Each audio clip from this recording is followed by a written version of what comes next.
Author grand सेबेटियर ने एक बहुत ही अच्छे कॉलेज से अपनी स्टडी कंप्लीट की थी। उसके बाद उन्होंने बहुत सारी जॉब्स ढूंढी और उनको एक जॉब भी मिल गई जिसे कि वह 3 साल तक करते रहे। लेकिन इस जॉब को करने के बाद भी वो मुश्किल से सरवाइव कर पा रहे थे। लेकिन इससे भी बुरा तब हुआ जब 24 साल की उम्र में अगस्त 2010 में उनको इस जॉब से भी निकाल दिया और इसके बाद उनको अपने पेरेंट्स के साथ रहना पड़ रहा था, जो कि उनके लिए बहुत ही शर्मनाक था। अब इंडिया में तो ये चीज बहुत ही नॉर्मल है, लेकिन यूएसए जैसी कंट्री में 18 साल के बाद आपको आपके खर्चे खुद निकालने पड़ते हैं। और जब ऑथर ने अपना बैंक बैलेंस चेक किया तो उन्होंने देखा कि उनके पास तो सिर्फ $2 हैं। उसके बाद उन्होंने प्लान बनाया कि उन्हें पूरी तरीके से फाइनेंशियली फ्री होने के लिए $1.25 मिलियन सेव करने होंगे। इसके बाद वो बहुत सारी अलग अलग किताबें पढ़ते हैं और एक जॉब ढूंढ लेते हैं और उसके साथ 2 बिजनेस भी स्टार्ट कर लेते हैं। और इसके बाद वो डिसीजन लेते हैं कि चाहे उन्हें कितनी ही मेहनत करनी पड़े लेकिन 5 साल के अंदर फाइनेंशियली फ्री होके दिखाएंगे, और वो ऐसा कर भी लेते हैं। लेकिन ऑथर बताते हैं कि ये काम बिल्कुल भी इजी नहीं था। तो आज की वीडियो में आपको उनकी ही बुक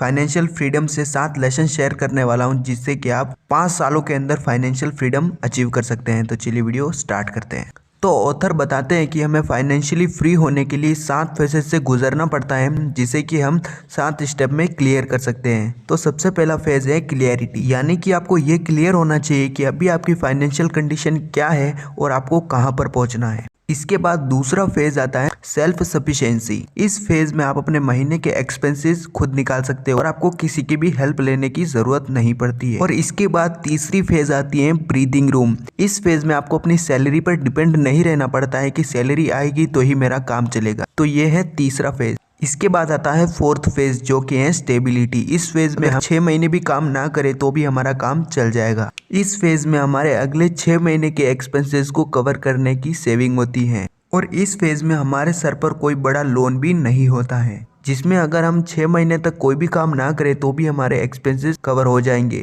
और हम यहाँ पर अपने गोल या फिर अपने ड्रीम्स पर काम कर सकते हैं। उसके बाद फिफ्थ फेज आता है फ्लेक्सिबिलिटी, और इस फेज में हम अगले 2 साल तक के लिए पैसे सेव और उन्हें इन्वेस्ट कर देते हैं, और जिसे हम अपने काम आने पर यूज भी कर सकते हैं। इसके बाद सिक्स्थ फेज आता है फाइनेंशियल इंडिपेंडेंस। इस फेज में हम यहाँ पर कभी भी काम करना छोड़ सकते हैं और हम हमारे गोल पर काम कर सकते हैं और हमें कोई भी फाइनेंशियल प्रॉब्लम नहीं होगी। और इसके बाद 7th फेज आता है अबेंडेंस ऑफ वेल्थ। इस फेज में आपके पास इतनी सारी सेविंग हो जाती है और आपकी इतनी पैसिव इनकम होती है, आपको कभी भी पैसे के बारे में सोचना नहीं पड़ता और आपकी आने वाली पीढ़ियों को पैसों से रिलेटेड कोई भी प्रॉब्लम नहीं होती है। तो अब सवाल आता है कि आप कैसे इन 7 फेजेस को क्लियर करके फाइनेंशियल फ्रीडम अचीव कर सकते हैं। तो इसके लिए मैं ऑथर 7 स्टेप बताते हैं, जिसे अगर आप फॉलो करते हैं तो आप भी 5 सालों के अंदर फाइनेंशियल फ्रीडम अचीव कर सकते हैं। तो सबसे पहला स्टेप है decide how much money you need, यानी कि आपको डिसाइड करना है कि आपको कितने पैसे सेव करने हैं जिससे कि आप पूरी तरीके से फाइनेंशियली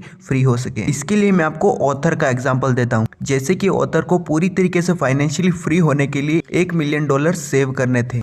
फिर उसके बाद उन्होंने उन पैसों को ऐसी जगह पर इन्वेस्ट किया जहां पर उनको 8% का इंटरेस्ट रेट मिल रहा था। उसके बाद जब उनको वो इंटरेस्ट रेट मिलता तो वो सारे पैसे विड्रॉ नहीं करते थे, $40,000 ही निकालते थे, जो कि उनके लिए इनफ थे, और 4% रिटर्न को वो वहीं पर इन्वेस्टेड ही रहने देते थे, और कंपाउंडिंग की पावर की वजह से उनको और भी ज्यादा हाई रिटर्न मिलते थे। इसीलिए आपको भी पहले कैलकुलेट करना है कि आपका साल का खर्चा कितना होता है। जैसे कि मान लीजिए अगर आपका साल का खर्चा 4 लाख रुपए होता है तो आपको अपने ईयरली एक्सपेंसेस को कवर करने के लिए 1 करोड़ रुपए को सेव करना होगा, जिससे कि अगर आपको वहां पर 7-8% का भी इंटरेस्ट रेट मिलता है तो अगर आप 4% यानी कि 4 लाख रुपए भी हर साल खर्च कर देते हो तो भी वहां पर कंपाउंडिंग की पावर की वजह से आपके वो पैसे ग्रो होते जाएंगे और आपको हाई रिटर्न मिलेंगे। इसीलिए आपको सबसे पहले डिसाइड करना है कि आपको कितने पैसे चाहिए सेव करने के लिए और इन्वेस्ट करने के लिए। इसके बाद नंबर 2 है कैलकुलेट योर नेटवर्थ, यानी आपको पता होना चाहिए कि आपकी कितनी नेटवर्थ है, जिससे कि आपको ये पता चल सके आप अपने गोल के कितने दूर या पास हैं।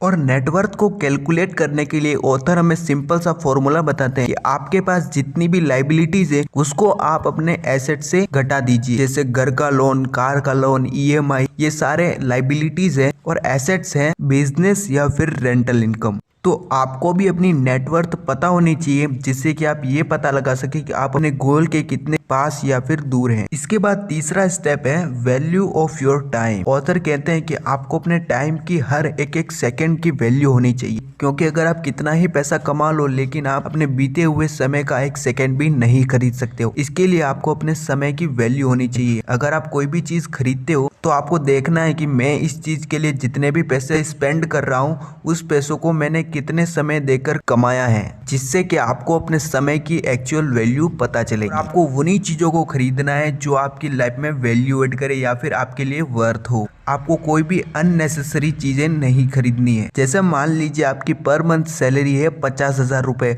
और आप कोई ऐसा फोन खरीदते हो जिसकी प्राइस है 1.5 लाख रुपए, तो आपको वहां पर देखना है कि आप कितना समय काम कर रहे हो तब आप उस प्रोडक्ट को खरीद पा रहे हो। यानी कि आपको 90 दिन काम करना होगा तभी जाकर आप वापस से उतने पैसे कमा पाओगे। तो आपको अपने टाइम की वैल्यू होनी चाहिए। अब इससे मेरा ये मतलब बिल्कुल भी नहीं है कि आपको अपने पसंद की चीज़ें नहीं खरीदनी चाहिए।